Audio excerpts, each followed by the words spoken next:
So hello guys, आज की इस वीडियो में आपका स्वागत है।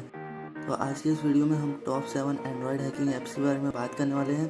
तो चलिए बिना किसी देरी के वीडियो को शुरू करते हैं।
क्या आगे बताऊं, जबकि YouTube में ऑलरेडी इस ऐप के बारे में 5 घंटे की ट्यूटोरियल वीडियो बनी हुई है। आप इसे काली लिनक्स का मोबाइल वर्जन भी मान सकते हैं। इस ऐप की मदद से आप किसी भी पासवर्ड लगे फाइल को क्रैक कर सकते हैं और भी बहुत सारी चीज़ें आप इस ऐप के साथ कर सकते हैं। गाइस, मैंने इस वीडियो में जितने भी ऐप्स बताए हैं उनके डाउनलोड लिंक्स और ट्यूटोरियल लिंक्स नीचे डिस्क्रिप्शन में है, तो वहाँ से आप इन ऐप्स के ट्यूटोरियल्स को पूरा देख सकते हैं। गाइस, प्लीज़ इन ऐप्स का मिसयूज़ मत कीजिएगा, क्योंकि ये वीडियो एजुकेशन पर्पज़ के लिए थी, ना कि किसी और को हार्म पहुंचाने की और ना कि किसी के सिस्टम को हैक करने की।